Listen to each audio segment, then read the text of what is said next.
సహోదర సహోదరులారా, మీకందరికీ యేసుక్రీస్తు నామమున శుభవందనం తెలుపుచున్నాము. దేవుని మహాకృపను బట్టి గడిచిన కాలం మనము మత్తయి సువార్తలోని ప్రతి వచనముల ధ్యానములో 5వ అధ్యాయము 19వ వచనం వరకు మనము గత కాలంలో చూసుకున్నాం. ప్రియులారా, ఈరోజు కూడా మనము మత్తయి సువార్త 5వ అధ్యాయము 20వ వచనం మనం ధ్యానం చేసి చదువుకొని దాని గురించి మనం వివరంగా ధ్యానం చేసుకుందాం. ఒకసారి 20వ వచనం మనము చదువుకుందాం.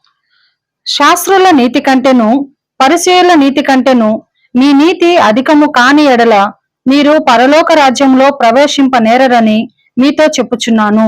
చాలండి, ఇక్కడ చాలా ముఖ్యమైనటువంటి ఒక విషయాన్ని యేసుక్రీస్తు అక్కడ వచ్చినటువంటి ఆ ప్రజలకు చెప్తున్నాడండి.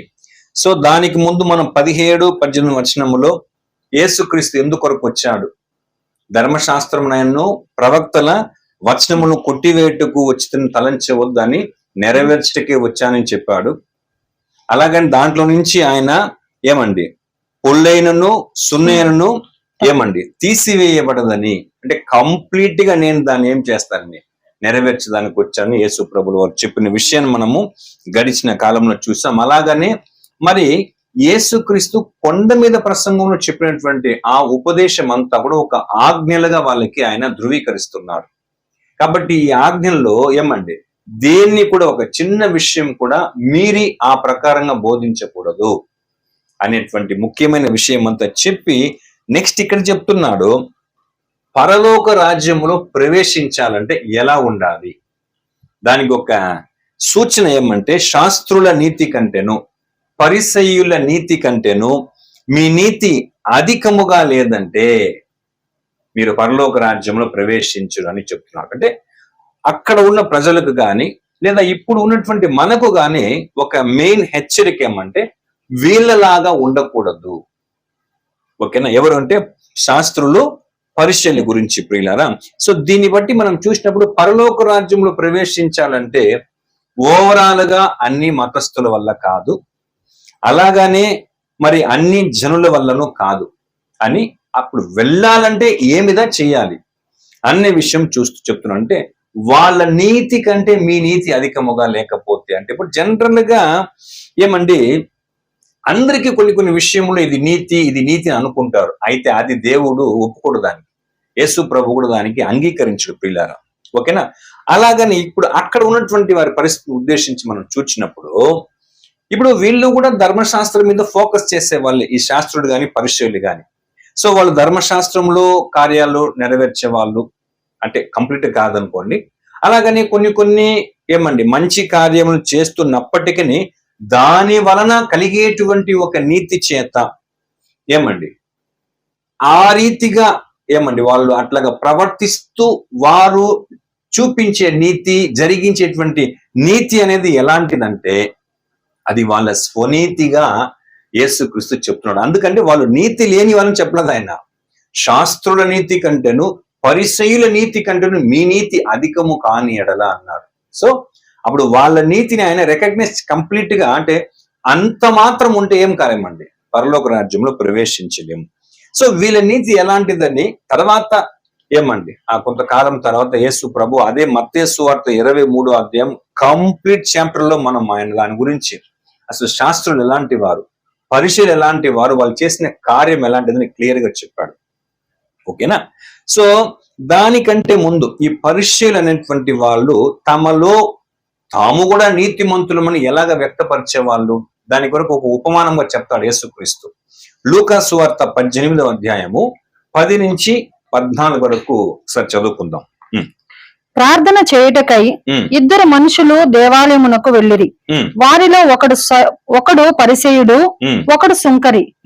పరిసయ్యుడు నిలువబడి, దేవా, నేను చోరులను, అన్యాయస్తులను, వ్యభిచారులైన ఇతర మనుషుల వలెనైనను ఈ సుంకరి వలెనైనను ఉండనందుకు నీకు కృతజ్ఞతాస్తుతులు చెల్లించుచున్నాను. వారమునకు 2 మారులు ఉపవాసము చేయుచు నా సంపాదన అంతటిలో 10వ వంతు చెల్లించుచున్నానని తనలో తాను ప్రార్థించుచుండెను. అయితే సుంకరి దూరముగా నిల్చుండి ఆకాశము వైపు కన్నులెత్తుటకైనను ధైర్యము చాలక రొమ్ము కొట్టుకొనుచు, దేవా, పాపినైన నన్ను కరుణించుమని పలికెను. అతని కంటే ఇతడు నీతిమంతుడుగా తీర్చబడి తన ఇంటికి వెళ్ళునని మీతో చెప్పుచున్నాను. తను తాను హెచ్చించుకొనువాడు తగ్గింపబడుననియు, తను తాను తగ్గించుకొనువాడు హెచ్చింపబడుననియు చెప్పెను. ఇక్కడ చూసారా, అక్కడ యేసుక్రీస్తు శాస్త్రుల నీతి కంటే పరిసర నీతి కంటే మీ నీతి అధికముగా లేకపోతే అన్నాడు. అంటే అప్పుడు వాళ్ళు ఎలాంటి వారండి? ఇప్పుడు చూడండి, వాళ్ళలో నీతి ఉంది. సో ఆ పరిసయుడే ఎలాగ చెప్తున్నట్టుగా ప్రభు చెప్తున్నాడు అక్కడ, తాను ఎటువంటి పాపము లేనివాడని పక్కన ఉన్నటువంటి వ్యక్తిని సూచించి ఇలాంటి వాడు నేను కానని చెప్తున్నాడు. సో ఇది వినేదానికి బాగున్నా, ఏదేది అతను చెప్తున్నాడు ఏమండి, నేను చోరులను, అన్యాయస్తులను, వ్యభిచారులైన ఇతర మనుషుల వలనైనను, అంటే నేను దొంగతనం చేయలేదు, అలాగే వ్యభిచారం చేయలేదు, అన్యాయస్తుడు కాదు చెప్పి పక్కన ఉన్నటువంటి ఒక సుంకరిని చూచి ఇతనిలాగా కూడా నేను లేదు అని అన్నాడు. అంటే నాలో ఏ తప్పిదం లేదన్నాడు. నాలో ఉన్న మంచిది ఏమని చెప్తున్నాను, వారమునకు 2 మార్లు ఉపవాసం చేయొచ్చు, నా సంపాదన అంతటిలో 10వ భాగం చెల్లించుచున్నానని తనలో తాను ప్రార్థించుచుండెను. సో నేను ఇలాంటి చెడ్డవాణి కాదు, ఇలాంటి మంచి గారు నాలో ఉందని చెప్పినా కూడా లాస్ట్ గా ఇంటికి వెళ్ళినప్పుడు ఎవడు దేవుని యొక్క దృష్టిలో నీతిమంతుడిగా వెళ్ళాడంటే అక్కడ ఉన్నటువంటి సుంకరి. ఓకేనా? అప్పుడు పరిసయ్యులు తాము నీతిమంతులమని తాము చేస్తున్నటువంటి ఆ క్రియలు అది దేవునికి అంగీకారముగా, దేవుని యొక్క నీతిగా అది సరిపడలేదండి. చూడండి, దీని గురించి పౌలు చక్కగా చెప్తాడు. రోమపత్రిక 10వ అధ్యాయము 1 నుంచి 4 వరకు ఈ వాళ్ళ ఒక ధర్మశాస్త్రం మూలంగా వచ్చి నీతి ఎలా చేసిందని చెప్పి. రోమ 10:1 నుంచి 4. సహోదరులారా, ఇజ్రాయేలీలు రక్షణ పొందవలనని నా హృదయాభిలాషయు వారి విషయమై నేను దేవునికి చేయు ప్రార్థనయునై ఉన్నవి. వారు దేవుని యందు ఆసక్తి గలవారని వారిని గూర్చి సాక్ష్యమిచ్చుచున్నాను. అయినను వారి ఆసక్తి జ్ఞానానుసారమైనది కాదు. ఏలయనగా వారు దేవుని నీతి నెరుగక తమ స్వనీతిని స్థాపింపబూనుకొనుచు దేవుని నీతికి లోబడలేదు. చూసారా, ఇజ్రాయేలీయులు, అక్కడైతే మనం పరిసయ్యులు శాస్త్రుల గురించి చూసాం, ఇక్కడ ఇజ్రాయేలీయులు టోటల్ గా అందరి గురించి చెప్పేస్తున్నాడు పౌలు. ఏమని 3వ వచనంలో, ఏలయనగా వారు దేవుని నీతిని ఎరుగక తమ స్వనీతిని స్థాపింప పూనుకొనుచు దేవుని నీతికి లోబడలేదు. ఇజ్రాయేల్ అందరి గురించి ఆయన చెప్తున్న స్టేట్మెంట్ పిల్లారా, అంటే అక్కడ మారు మనసు పొందిన క్రైస్తవులు తప్ప ఓవరాల్ ఇజ్రాయెల్ అందరి గురించి ఆ పౌలు ఒక్క మాటలో చెప్పినాడు. వాళ్ళు ఎలాంటి వాళ్ళంటే దేవుడి నీతిని ఎరుగలేదు, తమ స్వనీతిని స్థాపింప పూనుకొనుచు దేవుని నీతికి లోపడలేదండి. కానీ వీళ్ళు ఇజ్రాయేలీలు. ఎవరు వీళ్ళు? దేవుని ప్రజలు, దేవుని వాగ్దానమునకు వారసునటువంటి వాళ్ళు వీళ్ళు, అబ్రహాం సంతానమైనటువంటి వాళ్ళు వీళ్ళు. ప్రపంచంలో అందరిలోనూ దేవుడు తమ కొరకు ఏర్పాటు చేసుకున్న తెలుసుకున్నటువంటి ప్రజలకు వీళ్ళు దేవుని నీతిని ఎరగలేదు. నంబర్ 2, స్వనీతిని స్థాపింప పూనుకొనొచ్చు. నంబర్ 3, దేవుని నీతికి లోబడలేదు. అందుకే ప్రభు చెప్పాడు, వాళ్ళ నీతి కంటే మీ నీతి అధికముగా లేకపోతే, మీరు కలుగ చేసుకోకపోతే. 4వ వచనము, విశ్వసించు ప్రతి వానికి నీతి కలుగుటకై క్రీస్తు ధర్మశాస్త్రమునకు సమాప్తి అయి ఉన్నాడు. అదండి. ఓకేనా? సో వాళ్ళు కూడా మేము ధర్మశాస్త్రం నెరవేరుస్తున్నామనే ఫీలింగ్ లో ఉన్నారు. కానీ యేసు ఏమని చెప్పాడంటే దాన్ని సంపూర్ణంగా నెరవేర్చి దాన్ని సమాప్తి చేసేటువంటి వ్యక్తిగా వచ్చిన ఆయన చెప్తున్నాడు, వాళ్ళ నీతి కంటే మీ నీతి ఎక్కువగా ఉండాలా. ఓకేనా? కాబట్టి పరిసయ్యులు గాని సద్దుకయ్యులు గాని వీళ్ళందరూ ఎలాంటి వారంటే ప్రియులారా, ఆ యూద మత పెద్దలు ధర్మశాస్త్రంలో ఉన్నటువంటి ఆజ్ఞలను వీళ్ళకి బోధించేటువంటి వాళ్ళు. అయితే వీళ్లతో కంపేర్ చేసుకుంటే, వీళ్ళు పెద్దోళ్ళు కదా, మత పెద్దలు కదా, వీళ్లతో పోల్చుకుంటే యేసుక్రీస్తును వెంబడించేటువంటి ఒక సామాన్యమైన ఒక సాధారణమైనటువంటి యొక్క వ్యక్తి యొక్క విశ్వాసము, అతని యొక్క నీతి ఎంతో గొప్పదిగా ఉంది ప్రియులారా. ఓకేనా? కాబట్టి వీళ్ళు చూడండి, ధర్మశాస్త్రమును తెలిసిన వాళ్ళే, కొద్దో గొప్ప పాటించే వాళ్ళే, దేవుడు చెప్పినటువంటి బలులను చేసేటువంటి అర్పించేటువంటి వాళ్ళే, ఫుల్ టైం మినిస్ట్రీ చేసే వాళ్ళు కూడా చెప్పొచ్చండి ప్రియులారా. ఇలాంటి కేటగిరీస్ ని పరిసయ్యులు, శాస్త్రులు ఏమండి వీళ్ళందరినీ కూడా. అయితేను ఇంకా వీళ్ళలో ఇంకా కొన్ని మైనస్ ఏమంటే, మోషే చెప్పినటువంటి ధర్మశాస్త్రముతో పాటు కొన్ని చేర్చి చెప్పేటువంటి ఆచరింప చేయమని చెప్పేటువంటి ఒక బోధకులను కూడా మనం ఏం చేయొచ్చండి, ఈ పరిశీలన మనము చూడొచ్చు. ఓకేనా? ఈ బోధకులు రబ్బీస్ అంటాం కదా, వీళ్ళు ఎలాంటి వాళ్ళంటే ప్రియులారా, యేసు ఎందుకు వాళ్ళని చూసి ఖండించాడంటే, వాళ్ళతో ఎందుకు మీరు ఐక్యం కాకూడదని చెప్పారంటే, వీళ్ళు ధర్మశాస్త్రములో లేని కార్యాలను చేర్చి ఏమండి వాటిని అలాగే నెరవేర్చమని చెప్తున్నారండి. చెయ్యాలా, మీరు ఇలాగ చెయ్యాలని చెప్పి బోధిస్తున్నారు. కానీ యేసుక్రీస్తు ఎలాంటి వాడు? ధర్మశాస్త్రం అంతటిని కూడా ఆయన కంప్లీట్ గా దానికి లోబడినటువంటి వ్యక్తి. ముఖ్యంగా ఇప్పుడు మనం రోమా 10:4 చూసినట్టుగా ఆయన ధర్మశాస్త్రమునకు సమాప్తి అయి కంప్లీట్ గా నెరవేర్చినటువంటి వ్యక్తిగా ఉన్నాడు ప్రియులారా. అందువల్ల వాళ్ళని పసికట్టి యేసుక్రీస్తు మీరు ఎలాంటి వారంటే ఏమండి, ధర్మశాస్త్రంలో లేని విషయాన్ని కూడా మీరేం చేపిస్తున్నారు, మీరు ఎందుకంటే బోధకులు చాలా జాగ్రత్తగా ఉండాలి ఈ విషయంలో. బోధకులు ఎట్లా బోధిస్తే బోధించబడినవారు అలాగే వస్తారు కదా. అందుకే యాక్చువల్లీ బైబిల్లో కూడా ఏముంది, మీరు అనేకులు ఏం చేయబాకండి, బోధకులు కాకుండా, అది క్రైస్తవులుగా మారిన వాళ్ళకి చెప్పింది. బట్ అంతకుముందు ఉన్నటువంటి రబ్బీస్ బోధకులంతా కూడా ఎంత పెద్ద పెద్ద ఏమండి కాని పని చేశారంటే యేసు ప్రభు దాన్ని సీరియస్ గా ఖండిస్తున్నాడు ఒక చోట్ల. ఎందుకంటే వాళ్ళ నీతి కంటే మీ నీతి అధికంగా ఉండమని చెప్తున్నాడంటే, చూడండి మత్తయి సువార్త 15వ అధ్యాయము 1-2 వచనం చూడండి, అక్కడ ఏం చేస్తున్నారు వాళ్ళు. మత్తయి 15:1-2 వచనాలు. ఆ సమయమున యెరూషలేము నుండి శాస్త్రులను పరిసయ్యులను యేసు నొద్దకు వచ్చి, నీ శిష్యులు చేతులు కడుగుకొనకుండా భోజనము చేయుచున్నారే, వారెందు నిమిత్తము పెద్దల పారంపర్య ఆచారమును అతిక్రమించుచున్నారని అడిగిరి. ఇప్పుడు అక్కడ ఎవరు వచ్చారు? శాస్త్రులు పరిసయ్యులు యేసు నొద్దకు వచ్చారు. యెరూషలేము నుంచి వచ్చి ఏమంటున్నారు? నీ శిష్యులు చేతులు కడుగుకొనకుండా భోజనం చేయుచున్నారే అని తప్పు కనిపెట్టి వీళ్ళు ఏం పాయింట్అవుట్ చేస్తున్నారంటే, వారి ఎందు నిమిత్తము పెద్దల పారంపర్యాచారమును అతిక్రమించుచున్నారు. వాళ్ళే వాళ్ళ నోట్లో చెప్తున్నారు. ఏమి? పెద్దల పారంపర్యాచారమును ఏం చేస్తున్నారండి? అతిక్రమిస్తున్నారు. అర్థమైందా? యేసు శిష్యులను పాయింట్అవుట్ చేసి యేసు దగ్గర వచ్చి అడిగేది దేని గురించి అంటే ధర్మశాస్త్రం అని అడగలే. అక్కడ వాళ్ళు పెద్దల పారంపర్యాచారమును ఎందుకు మీరుతున్నారని అడిగారు. నెక్స్ట్ 3వ వచనములో, అందుకు ఆయన, మీరును మీ పారంపర్య ఆచారము నిమిత్తమై దేవుని ఆజ్ఞను ఎందుకు అతిక్రమించుచున్నారు? అది యేసు ప్రభు అడుగుతున్నాడు. అలా యేసుని శిష్యులను ఉద్దేశించి అడిగిన క్వశ్చన్ కి ఈయన అడుగుతున్న మాట ఏమంటే, మీరును మీ పారంపర్యాచారము నిమిత్తమై, అంటే ధర్మశాస్త్రంలో లేని చాలా విషయాలు వీళ్ళు యాడ్ చేసి ఇప్పుడు మీరు కూడా ఏం చేస్తున్నారయ్యా, మీ పారంపర్యాచారమును నెరవేర్చేదాని కొరకు దేవుని ఆజ్ఞను మీరు ఎందుకు అతిక్రమించుచున్నారు? ఇప్పుడు అర్థమవుతుందా? యేసు ప్రభు ఎందుకు శాస్త్రుల నీతి కంటేను పరిసయ్యుల నీతి కంటేను అంటే, ఈ శాస్త్రులు గాని పరిసయ్యులు గాని ఎలాంటి వారంటే పెద్దల పారంపర్యాచారమునకు ఎక్కువగా హైలైట్ చేసిన వాళ్ళు. వీళ్ళు కూడా ఏం చేస్తారండి, వీళ్ళు కూడా కొత్తగా కొన్ని పారంపర్యాచారమును ఏమండి నియమించేవాళ్ళు. నెక్స్ట్ 4-6 వరకు, తల్లిదండ్రులను గణపరచుమనియు తండ్రినైనను తల్లినైనను దూషించువాడు తప్పక మరణము పొందవలననియు దేవుడు సెలవిచ్చెను.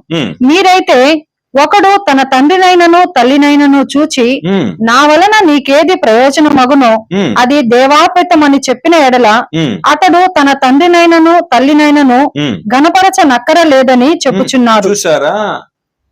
10 ఆజ్ఞల్లో మనుషులకు సంబంధించిన ఆజ్ఞల్లో మొదటిదేది, నీ తల్లిని తండ్రిని నువ్వు సన్మానించాలా. నీకు అనుగ్రహించబో దేశంలో దీర్ఘాయుష్మంతులు ఉండాలంటే నీ తల్లిదండ్రుని సన్మానించమని చెప్పబడింది. కానీ మీరేం చేస్తున్నారు? అక్కడ ఇలా చెప్పి ఏమండి, నా వలన నీకేది ప్రయోజనకరమగునో అది దేవార్పితమని చెప్పిన ఎడల అతడు తన తండ్రినేను తల్లినేను ఘనపరిచిన అక్కర్లేదని చెప్పుచున్నారు మీరు. అంటే ధర్మశాస్త్రంలో ఫస్ట్ ఇచ్చిన 10 ఆజ్ఞల్లో ఒక ముఖ్యమైన ఆజ్ఞను ఏం చేస్తున్నారు? మీరు పాటించాల్సిన అవసరం లేదని చెప్తున్నారు. నెక్స్ట్ 6వ వచనము, మీరు మీ పారంపర్య ఆచారము నిమిత్తమై దేవుని వాక్యమును నిరర్ధకము చేయుచున్నారు. చూసారా? మీ పారంపర్యాచారం నిమిత్తమును దేవుని ఆజ్ఞకు లోబడలేదు. ఆజ్ఞను మీరుతున్నారు, దేవుని వాక్యమును వాక్యమును ఏం చేస్తున్నారు మీరు? నిరర్ధకము చేయుచున్నారు. తృణీకరిస్తున్నారు, దాన్ని నిర్లక్ష్యం చేసి తీసేయండి, ఇది అవసరం లేదు. చూసారా ప్రియులారా, ఆ రోజుల్లో ప్రభువుల వారు ఉన్న రోజుల్లో పరిచయుల శాస్త్రుల యొక్క పరిస్థితులు ఇవి. లేని వాటిని లోపల చేర్చున్నారు, బలముగా ఆచరించవలసిన ధర్మశాస్త్రపు ఆజ్ఞలను బలహీనపరిచే అవసరమే లేదులే, నిరర్ధకం చేసేటువంటి ఇదిదా వాళ్ళ నీతి. నెక్స్ట్ 7-9 దాకా. వేషధారులారా, ఈ ప్రజలు తమ పెదవులతో నన్ను గనపరచుదురు గాని వారి హృదయము నాకు దూరముగా ఉన్నది. మనుషులు కల్పించిన పద్ధతులు దైవోపదేశములని బోధించుచు. చూసారా, మనుషులు కల్పించు పద్ధతులను ఏం చేసినారు వాడు? దైవోపదేశం. ఏమండి, దేవుని ఉపదేశమునకు కంప్లీట్ గా విధేయాలు అవ్వాల్సినటువంటి పరిస్థితిలో ఉన్న వీళ్ళు మనుషుల పద్ధతులను మనుషులు కల్పించిన పద్ధతులు, చూసారా, వీళ్ళకి వీళ్ళే కల్పించారు చాలా పద్ధతులను. మనుషులు కల్పించిన పద్ధతులు దైవోపదేశములను బోధించుచు వారు నన్ను వ్యర్థముగా ఆరాధించుచున్నారని యెషయా మిమ్మును గూర్చి ప్రవచించిన మాట సరియే. చూసారా, ఆల్రెడీ యెషయా ప్రవక్త చెప్పేశాడే, అలాగనే అది మిమ్మును గురించే చెప్పాడు. చూడండి, మనం ఏదన్నా బైబిల్ విషయంలో ఎవరన్నా ఏదైనా ప్రశ్న వేస్తే మనకు తెలియలేదని చెప్పవచ్చు ఓపెన్గా, ఓకేనా?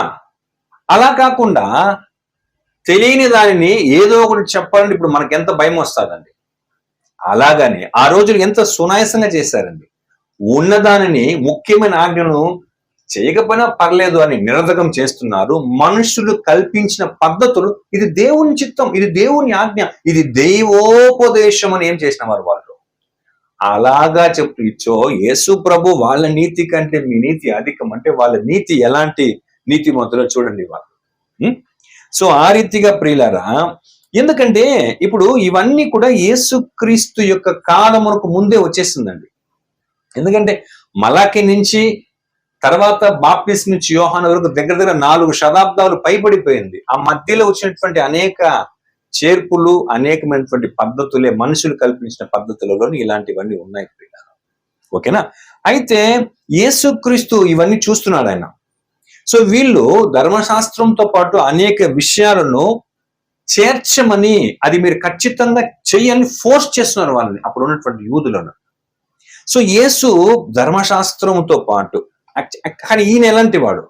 ఉన్న మిస్టేక్స్ ని చూస్తున్నాడు, కరెక్షన్ చేసేలాగా బోధిస్తున్నాడు. కానీ అది కాకుండా ఈయనేం చేస్తున్నాడు? ధర్మశాస్త్రమును సంపూర్ణముగా దానికి ప్రాముఖ్యతను ఇచ్చి దాని నెరవేర్చేటువంటి వాడుగా ఉన్నాడు. అంత మాత్రం కాదు, ఇక్కడ యేసు ఇంకా నెక్స్ట్ వచ్చే వచనం ఆయన ఏం చేస్తున్నాడంటే, ధర్మశాస్త్రపు ఆజ్ఞలకును దాన్ని దృఢపరిచే విధముగా, దాన్ని బలపరిచే విధముగా, దానికంటే ఇంకా ఉన్నతమైనటువంటి కొన్ని విషయములు ఆయన నూతనముగా పొందపరుస్తున్నాడు ప్రియుల వాళ్ళ హృదయములలో తమ బోధ చేత. అందుకే చెప్తున్నాడు, శాస్త్రుల నీతి కంటేను పరిసయ్యుల నీతి కంటేను మీ నీతి అధికముగా ఉండాలా. ఇది ఎలా అంటే బాగా క్లియర్ గా అర్థం చేసుకోవాలా. వాళ్ళు పెద్దల పారంపర్యాచారము, వీళ్ళ పారంపర్యాచారము, మనుషులు కల్పించిన పద్ధతులను చేరుస్తున్నారు. దేవుడు ఖచ్చితంగా పాటించమని చెప్పిన వాటిని నిరాకరిస్తున్నారు. ఇది వాళ్ళలో ఉన్న మైనస్. యేసు ప్రభు వచ్చి కొండ మీద ప్రసంగంలో నేను ధర్మశాస్త్రమును ప్రవక్తల వచనమును నెరవేర్చడానికి వచ్చాను అని చెప్పిందే కాకుండా దాన్ని బాగా ధృవీకరించేదానికి అది ఆ ఆజ్ఞలను దానికంటే ఇంకా శ్రేష్టమైన కొన్ని విషయములు ఆయన చక్కగా నూతనమైన విషయాన్ని, గొప్ప విషయాన్ని ఆయన స్థాపిస్తున్నారు. అది నెక్స్ట్ వచ్చేటువంటి ఆ తర్వాత వచ్చే అన్ని వాక్యములు ఉంది.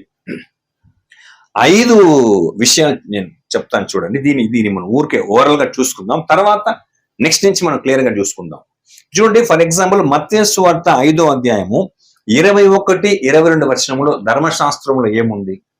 అక్కడ నరహత్య చేయవద్దు నుండి, నరహత్య చేయువాడు విమర్శకు లోనవును ఉంది.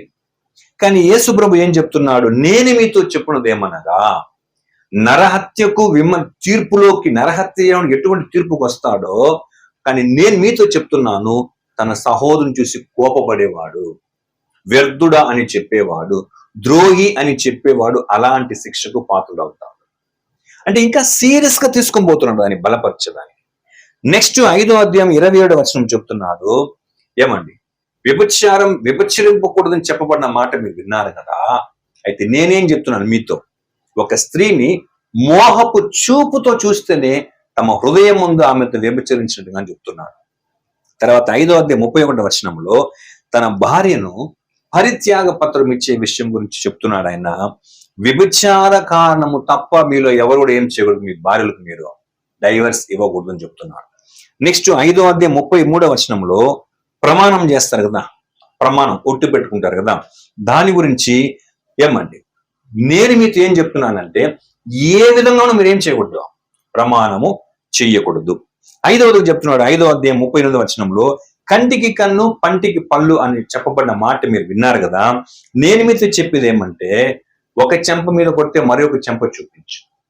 తర్వాత నీ అంగీని అడిగితే వానికి ఏం చేయ, నువ్వు పై వస్త్రాన్ని ఇచ్చే. 1 మైలు పిలిస్తే 2 మైలుకి వెళ్ళు. నిన్ను సహాయం కోరితే వానికి నువ్వు ఇవ్వు. నీ ముఖం ఏం చేసుకోవద్దు, త్రిప్పుకోవద్దు. ఓకేనా? సో ఇలాంటి విషయాలన్నీ ఆయన ధర్మశాస్త్రం నెరవేర్చే వ్యక్తి ఈయన. దేవుని నీతి ఈయనే, యేసే కదా దేవుని నీతి. 1 కొరింథీ 1:31 తెలుసు కదా మనం, ఈయనే యేసువే దేవుని యొక్క నీతి వచ్చాడు పిల్లల. అందువల్ల ఆయన చెప్తున్నాడు, ఈ మత్తయి సువార్త 5:20 ప్రకారము, శాస్త్రుల నీతి కంటేను పరిసయ్యుల నీతి కంటేను మీ నీతి అధికము కాని ఎడల. ఇప్పుడు వాళ్ళ నీతి ఏమి? ఇప్పుడు లూకా సువార్త 18వ అధ్యాయము 10 నుంచి 14 దాకా ఒక వ్యక్తి గురించి చూసాం. ఇంక ఎంటైర్ వీళ్ళందరి గురించి వీళ్ళు ఏం నీతి పాటించేవాళ్ళు తెలుసా? వీళ్ళు మత్తయి సువార్త 23వ అధ్యాయము 23వ వచనం చూడండి, 23 మత్తయి. అయ్యో వేషధారులైన శాస్త్రులారా, పరిసయ్యులారా, మీరు పుదీనాలోను సోపులోను జీలకర్రలోను 10వ వంతు చెల్లించి ధర్మశాస్త్రములో ప్రధానమైన విషయములను అనగా న్యాయమును, కనికరమును, విశ్వాసమును విడిచిపెట్టితిరి. వాటిని మానక వీటిని చేయవలసి ఉండెను. ఇక్కడ ఎంత క్లియర్ గా డివైడ్ చేసి చెప్తున్నాడు. మీరు పాటిస్తున్నారు, మీరు చాలా కన్నింగ్ ఫెలోస్ మీరంతా. ఏం పాటిస్తున్నారు? మీరు పుదీనాలోను సోపులోను జీలకర్రలోను 10వ వంతు చెల్లించి, అది చెల్లిస్తున్నారు వీళ్ళు. ధర్మశాస్త్రంలో ప్రధానమైనటువంటి విషయములను, ముఖ్యమైన విషయమున ధర్మశాస్త్రంలో అనగా న్యాయమును, కనికరమును, విశ్వాసమును విడిచిపెట్టితిరి. ముఖ్యమైనటువంటి ఉత్తమమైన విషయమును ధర్మశాస్త్రమును విడిచిపెట్టి చిన్న చిన్న విషయాలు చేసేస్తున్నారు వీళ్ళు. అందుకే చెప్తాడు, వాటిని మానక వీటిని చేయవలసి ఉండెను. అది మాత్రమే అని వీళ్ళు సెలెక్ట్ చేసుకుంటున్నారు. దానిని చేయండి. దానికంటే ముఖ్యముగా ఏదేమండి, ధర్మశాస్త్రంలో ప్రధానమైనటువంటి విషయము ఏమది? న్యాయమును, కనికరమును, విశ్వాసమును నెరవేర్చేటువంటి విషయములో మీరేమైపోతున్నారు, దాన్ని విడిచిపెట్టేస్తున్నారు మీరు అని చెప్తున్నాడు ప్రియులారా. ఓకేనా? అయితే అది దేవుని దృష్టికి ఎలా ఉంటుంది? అది ఉత్తమముగా ఉంది, ప్రథమమైనదిగా ఉంది ప్రియులారా దేవుని దృష్టికి. కానీ వీళ్ళు దాన్ని పక్కన పెట్టేస్తున్నారు. ఒక రీతిగా చెప్పాలంటే ధర్మశాస్త్రంలో 3 రకాల ఆజ్ఞ ఉంది, మనం చూసాం కదా. మోరల్ లా, సెరమోనియల్ లా, సివిల్ లా. సో ఇప్పుడు వీళ్ళు ఏం చేస్తున్నారంటే, ఈ మోరల్ లా, ధర్మశాస్త్రంలో ప్రధానమైనటువంటి కొన్ని ఆజ్ఞలను విడిచిపెట్టి ఈ సెరమోనియల్ లా, ఇలాంటి దశం భాగం, ఈ చిన్న చిన్న విషయంలో దశం భాగం ఇచ్చేది, లేదంటే బలులు చెల్లించేది, ఇలాంటి వాటిని చేస్తున్నారు. కానీ మోరల్ లా దేవుని యొక్క స్వభావమునకు సంబంధించింది. ఎందుకంటే మోరల్ లా ఏ యుగములోనో ఏ కాలంలోనూ అది మారదు. అది దేవునికి ఉత్తమమైనది. దేవుని స్వభావమును అది బయలుపరిచే విషయాన్ని వీళ్ళు విడిచిపెట్టి వీళ్ళు ఈజీగా ఉన్నదని ఏం చేస్తున్నారు పిల్లలు? సెరమోనియల్ అని బలులు చిన్న చిన్న విషయాలు సమర్పించినట్లు దాన్ని చేస్తున్నారండి. అందుకే యేసుక్రీస్తు క్లియర్ గా ఒక మాట చెప్తాడు. మత్తయి సువార్త 7వ అధ్యాయం 12వ వచనం చూడండి. మత్తయి 7:12. కావున ఉమ్, మనుషులు మీకు ఏమి చేయవలనని మీరు కోరుకుందురో ఉమ్, అలాగుననే మీరును వారికి చేయుడి. ఉమ్, ఇది ధర్మశాస్త్రమును ఉమ్. ప్రవక్తల ఉపదేశమునై ఉన్నది. ఎంత మంచి మాట. మీరు మీకు ఇష్టం వచ్చినట్టుగా చేసుకుంటున్నారు, మీరు చిన్న చిన్న విషయం చేస్తున్నారు. కానీ ప్రభు చెప్తున్నాడు ఇక్కడ, మనుషులు మీకు ఏమి చేయవలని మీరు కోరుదురో అలాగుననే మీరును వాళ్ళకి చేయండి. సో ఇది ఎలాంటిదంటే ధర్మశాస్త్రమును ప్రవక్తల ఉపదేశం ఇది, మీరు ఇది చెయ్యండి అని అంటే వీళ్ళు ఏం చేస్తారంటే మనుషులు వీళ్ళకి ఏం చేయాలో అది వీళ్ళకి చేయరు, వాళ్ళకి చేయరు. వీళ్ళు ఏమనుకుంటారో అది మాత్రం చేసుకుపోతా ఉంటారు. కానీ అది కాదు. యేసు ప్రభు వచ్చిన కాలములోనూ యూదులు ధర్మశాస్త్రం నెరవేర్చాలా. అది చాలా ముఖ్యమైన ఆజ్ఞ కదా అది. ఏమండి అది చూడండి. తర్వాత దీని గురించి పౌలు చాలా చక్కగా చెప్తాడు. ఒక మాట చెప్పేస్తాడు ఆయన, ధర్మశాస్త్రం నెరవేర్చదంటే ఏందని. గలతీ పత్రిక 5:14. ధర్మశాస్త్రం అంతయు నిన్ను వలె నీ పొరుగువానిని ప్రేమించుము అను ఒక్క మాటలో సంపూర్ణమై ఉన్నది. చూసారా? ఇంకోసారి చదువు మదండి. ధర్మశాస్త్రం అంతయు చూడండి, ధర్మశాస్త్రం అంతయు నిన్ను వలె నీ పొరుగువానిని, ధర్మశాస్త్రం అంతయు కంప్లీట్ గా నెరవేర్చిందంటే దానికి ఏం అర్థము, అది ఎట్లా, అది ఎట్లా రుజువుపరచబడుతుంది. నిన్ను వలె నీ పొరుగువానిని ప్రేమించుము అను ఒక్క మాటలో సంపూర్ణమై ఉన్నది. ఒక్క మాటలో ఏమైపోతుంది, అది సంపూర్ణమైపోతుంది. ఏదది? నిన్ను వలె నీ పొరుగువాని ప్రేమించు అనే ఒక్క కార్యం చేస్తే ధర్మశాస్త్రం అంతా ఏం చేసినట్టు ప్రియులారా. ఏమండి 10 ఆజ్ఞల్లో 5 నుంచి 10 దాకా చూడండి, అన్ని దేనికి సంబంధించిందండి? పొరుగు వాళ్ళకి, తల్లిదండ్రులకు అబద్ధం సాక్ష్యం చెప్పకూడదు, అది పొరుగువానికి మేలు. దొంగతనం చేయకూడదు, అది పొరుగువానికి మేలు. వ్యభిచరింపకూడదు, అది పొరుగువానికి మేలు కదా. సో ఎంత చక్కగా నిన్ను వలని పొరుగువాని ప్రేమ అనేది ధర్మశాస్త్రంలో ముఖ్యమైనది. కానీ వీళ్ళేం చేస్తారు? ఇప్పుడు మత్తయి సువార్త 7 చెప్పినట్టు మనం ఎదుటి వాళ్ళకి ఏం ఎదురు చూస్తామో అది చేయరు వీళ్ళు ఏమనుకుంటారో అది మాత్రం చేసుకొని పోతుంటారు ప్రియులారా. సో ఈ రీతిగా ఈ మత్తయి సువార్త 5 అధ్యాయంలో మనం గమనిస్తే యేసు ప్రభు ఇప్పుడు వాళ్ళు అక్కడ ఏం చేయలేదండి. 23:23లో పుదీనాలను సోపులోను జీలకర్రలో 10వ వంతు ఇచ్చేసినాడు. ధర్మశాస్త్రంలో ప్రధానమైన ఆజ్ఞ 3 చెప్పినాడు అక్కడ: న్యాయము, కనికరము, విశ్వాసం. వీటిని విడిచిపెట్టారు కదా. ఇప్పుడు యేసు ప్రభు చెప్పిన ఈ కొన్ని విషయాలు చూసాం కదా, మనం 21 చూసాం కదా. మీరు అక్కడ చూడండి, ఆయన ఆ మత్తయి 23:23లో వాళ్ళు ఏమి చేయలేదో దానికి కనెక్ట్ చేసి చెప్తున్నాడు ఆయన. ఫర్ ఎగ్జాంపుల్ చూడండి, మత్తయి సువార్త 5వ అధ్యాయంలో ఏమండి మొత్తము 6 కార్యం ఉంది. ఆ 21 నుంచి మనం చూస్తే 48 దాకా చూస్తే 6 కార్యం ఉంది ప్రియులారా. ఈ 6 కార్యాన్ని యేసు ప్రభు 3గా డివైడ్ చేసి 2 కార్యాలకు ధర్మశాస్త్రం ప్రధానమైన విషయంతో ఒక్కొక్కటికి 1:2 లాగా ఏం చేస్తున్నాడు ఆయన చెప్తున్నాడు. ఫర్ ఎగ్జాంపుల్ మత్తయి సువార్త 5వ అధ్యాయంలో ఏమండి 23వ వచనంలో ఏమనుంది? నరహత్య ఉంది. అలాగని 27వ వచనంలో ఏముంది? ఏమండి వ్యభిచారం అని ఉంది. సో ఈ 2 ఎలాంటిదంటే నీతికి విరోధమైన కార్యంగా చెప్తున్నాడు ఆయన. ఓకేనా? ఇప్పుడు మీరు ఒకటి గమనించాల, మత్తయి 23:23లో ధర్మశాస్త్రం ప్రధానమైన ఆజ్ఞ 3 చెప్పాడు. అది మైండ్ లో పెట్టుకోవాలా. ఒకటి ఏమండి న్యాయము, తర్వాత కనికరము, విశ్వాసం. ఓకేనా? సో ఇక్కడ చెప్తున్న ఈ రెండుని ఏమంటే ఇది న్యాయమునకు వ్యతిరేకమైన కార్యం. అది ఏది? నరహత్య గాని, తర్వాత వ్యభిచారం కానీ. ఓకేనా? దానికి ఒక కరెక్షన్ చెప్తున్నాడు అక్కడ. రెండవదిగా అదే మత్తయి సువార్త 5వ అధ్యాయము 31వ వచనములోను 33వ వచనములోను ఏముందంటే భార్యను విడనాడుట, పరిత్యాగ పత్రం ఇచ్చి విడనాడుట. రెండవది ప్రమాణము చేయుట. సో ఇది ఎలాంటిదంటే ప్రియులారా, కనికరమే లేని కార్యం అండి.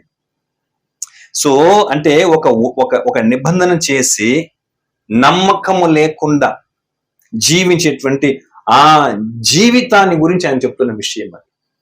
కనికరమే లేకుండా ఏమి ఇచ్చామో దానిని మీరేటువంటి ఒక విషయంలో అలా ఉండకూడదని చెప్తున్నాడు. నెక్స్ట్ 3వదిగా 2 కార్యం ఏమంటే 5వ అధ్యాయం 38వ వచనంలో కంటికి కన్ను, పంటికి పళ్ళు అని ఉంది. నెక్స్ట్ అదే 5వ అధ్యాయం 43వ వచనంలో శత్రువుని అంటే మీరు మిమ్మల్ని ప్రేమించేవారు మీరు ప్రేమిస్తున్నారు, మిమ్మల్ని ద్వేషించేవారు మీరేం చేస్తున్నారు, ద్వేషిస్తున్నారు. కానీ మీరు అలా ఉండకూడదు.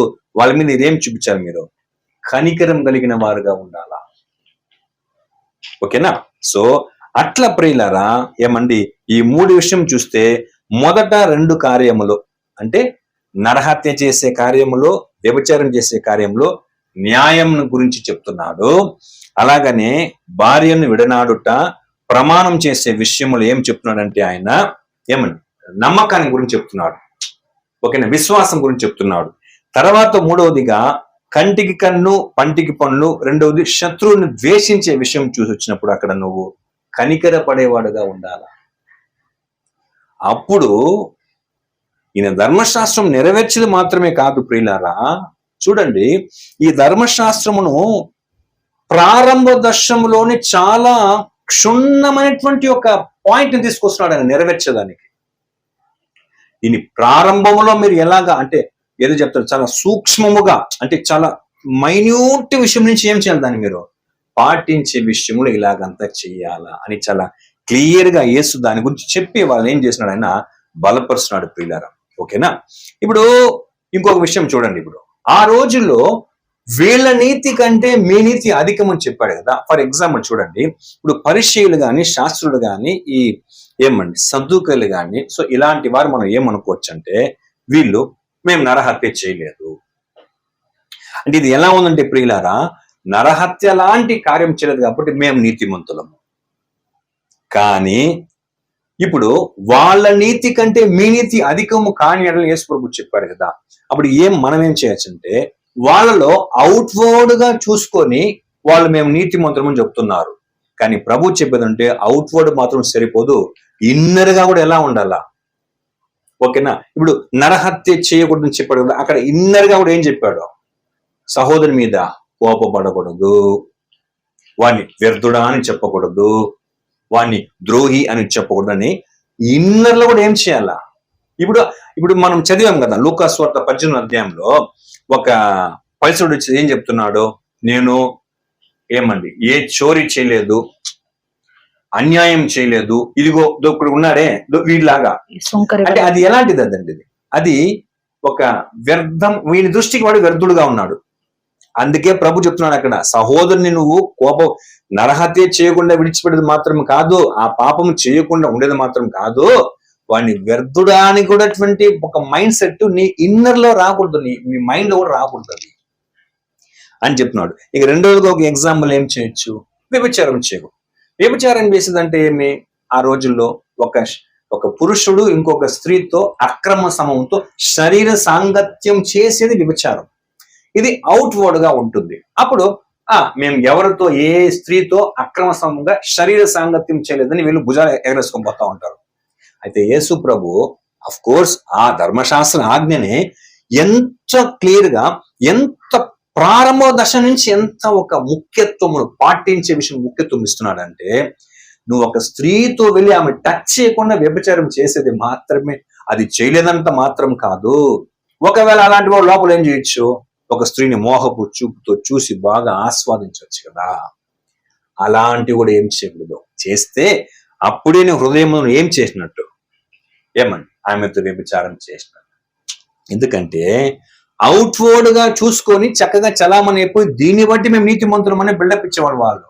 కానీ ప్రభు చెప్తున్నారు ఏమని, అది అవుట్వర్డ్ కాదు, ఇన్నర్ గా కూడా ఏం చేయాలా, ఆ క్యారెక్టర్ మీరు మెయింటైన్ చేయాలా అని చెప్తున్నారు. ఇప్పుడు అలాగా మనం ఉండకూడదు. ఇప్పుడు పరిచయంలో శాస్త్రంతో చెప్పిన కదా, వాళ్ళ నీతి కంటే అలాగా మనము ఉండకూడదని చెప్తున్నాడు పిల్లలు. ఎందుకంటే దేవుడు అవుట్వర్డ్ ని చూసేవాడు, అలాగే అంతరంగమును కూడా చూసేవాడు.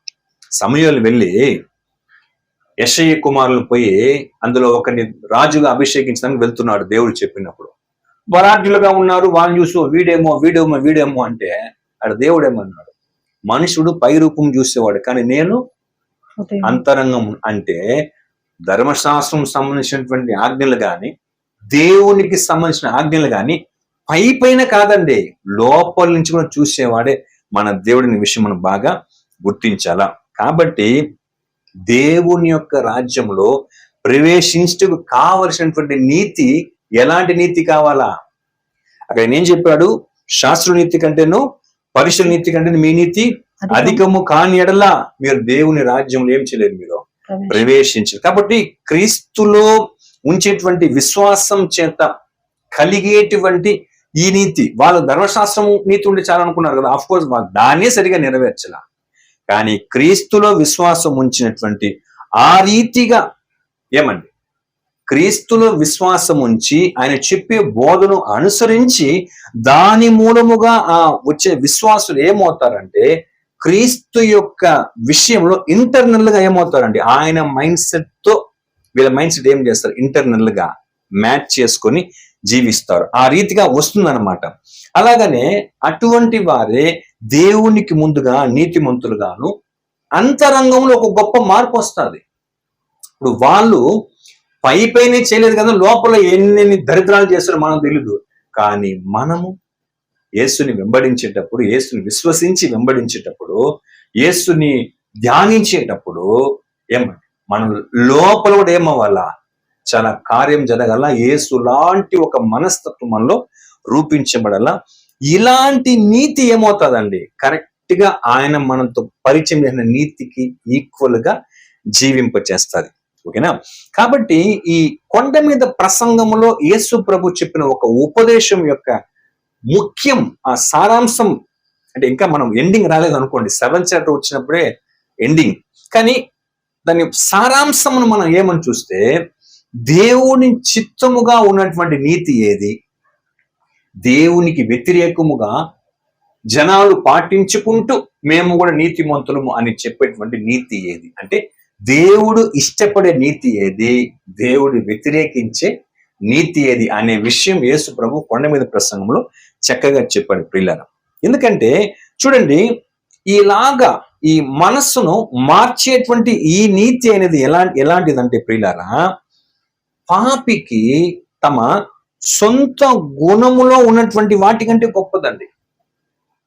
ఓకేనా? అది ఆ చేంజ్ అయినప్పుడు నేను చెప్పేది. ఓకేనా? సో మారేటువంటి ఈ యొక్క మనస్సులో వచ్చేటువంటి ఆ నీతి అనేది, ఒక పాపం చేస్తారు కదా, అప్పట్లంతా వాళ్ళు అదేగా చేస్తారండి. వీళ్ళు దేవుని ఆజ్ఞను వ్యతిరేకించి నిరాకరించేది పెద్ద పాపం కదా. సో ఇంటర్నల్ గా మార్పు పొంది క్రియేట్ అయ్యి డెవలప్ అయ్యేటువంటి ఆ నీతి వాళ్ళ నీతి కంటే గొప్పదిగా ఫోకస్ అవుతుంది దేవుని దృష్టిలో అని ప్రభువు చెప్తున్నారు. ఓకేనా? కాబట్టి ఇప్పుడు మనుషులు అంటే ఎలాగ చెప్పచ్చు మనము, పాపులు, దేవుని విరోధముగా ఉన్నటువంటి వారు జనరల్ గా మనుషులు ఎలాంటి నీతిని వాళ్ళు క్రియేట్ చేయవచ్చు.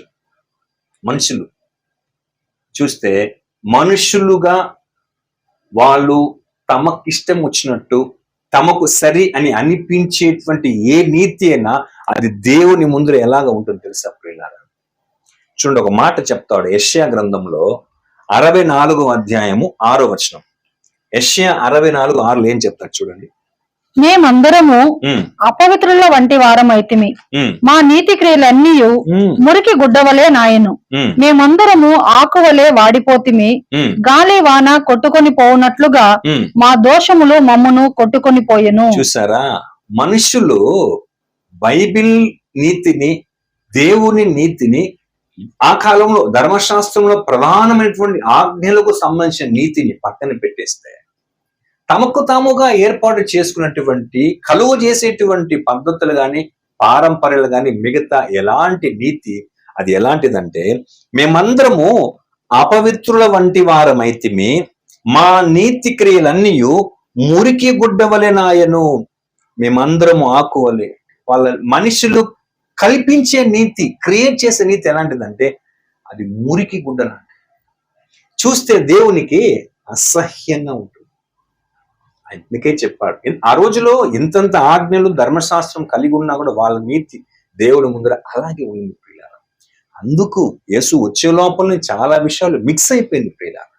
అందుకోసం చెప్పాడు యేసు ప్రభు అన్ని కరెక్షన్ చేస్తాడు. వాళ్ళు ఏమేమి చేర్చారో దాని గురించి ప్రశ్నించాడు, ఏమేమి చేయలేదో దాని గురించి ప్రశ్నించాడు. ఈయన నెరవేర్చడానికి వచ్చాడు, నెరవేర్చాడు. అట్ ద సేమ్ టైం దానిని నెరవేర్చేదానికి ఇంకా అడిషనల్ గా ఎట్లా దాన్ని బలపరచాలో వాటిని కంటిన్యూగా వచ్చే విషయంలాగా చెప్తున్నాడు. కాబట్టి ఏమండి, మనకు ఎన్నో తెలుసండి.